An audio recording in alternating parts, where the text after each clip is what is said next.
Talk to me right off the bat, though, about the possibilities of finding this 16-year-old. What do you know? How close are we? Have you got any leads? Good evening, Ashleigh.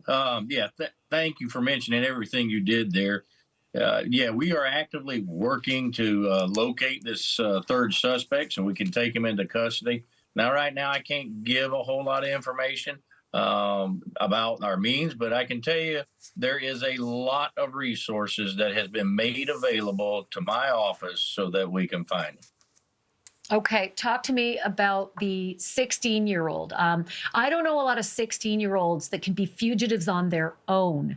Do you believe that A, he has help in remaining a fugitive, and B, it could be his parents who are helping him? You know, you bring up a good point. He's 16 years old, so a 16-year-old running on his own is near to an impossibility. And I know for a fact it doesn't take a rocket scientist to figure that out. There are people helping him. There's people trying to hide him.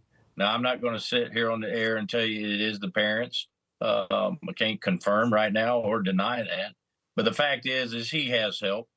And the truth is I wish I could charge them. And trust me, if I can find a charge and knowing they're harboring him, I'll make that charge as well, too, on the individuals. So, Sheriff, that's interesting that other charges could be ahead for those who might be harboring this fugitive. But what about other charges for conspiracy? Any other possible charges involved in this triple homicide than these three particular suspects? Oh, I'm not going to rule out anything. You know, I mentioned in my press conference that state. For me, we are in the 5th Judicial Circuit, and I've got one of the best state attorneys in this state, Bill Gladson, and they are very proactive. They work with us in law enforcement, and then they know what needs to be put, the charges they need to put on individuals to ensure the safety of our community. So is it a possibility? There's always a possibility because, you know, these are murderers. This ain't petty theft of bubble gum from Walmart or a Jiffy store. They actually, without any thought, killed a human being. Couple of new pieces of information tonight, Sheriff, and that is that when executing the warrant on the 12-year-old's home, you all found additional weapons, multiple firearms in that 12-year-old's home. Do you believe that any of those firearms were used in the commission of these murders? We did find weapons in the home, and it is a good possibility that one or more than one of those weapons will be the murder weapon itself. And when will you find out? When the testing is completed, I'm assuming, but how long until we know that? You know, that's the process that takes a long time. A lot of people, and unfortunately, people watch TV shows, murder shows, and think it to turnarounds like within 24 hours.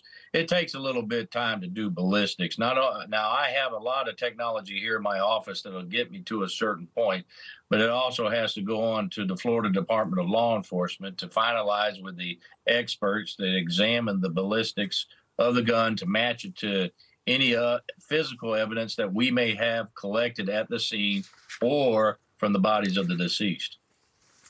Let me ask you about what Christopher Atkins and Robert Robinson said when they were in custody. I heard you announce that they both confessed to the killing of the third victim, and that's Camille Quarles, the young 16-year-old girl who was found in the trunk of her friend Layla Silvernail's car.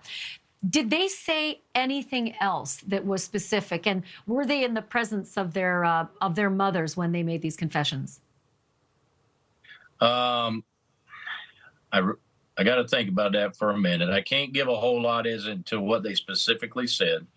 But the last question is yes, the mothers were present to answer that one. As for the first part, right now I'm not going to answer it. Let's put it that way. I understand. There's a lot going on in this investigation. You still have a fugitive out there who's 16 years old. Okay, there is something else. You and I spoke last night about a witness witnessing the vehicle, Layla Silvernail's vehicle, slow rolling into the dumpster where her body was thrown out, and then the car sped away. That is the same witness, if I'm not mistaken, that called 911. And today, I think you said that's the same witness who heard all of the gunfire where you believe the killings all happened inside that car with 6 people in that car, 3 of them shot, all at the same incident. Do I have that right? That is absolutely correct. That witness, when they heard the gunshots, those were actually the shots that were being fired to kill the 3 victims.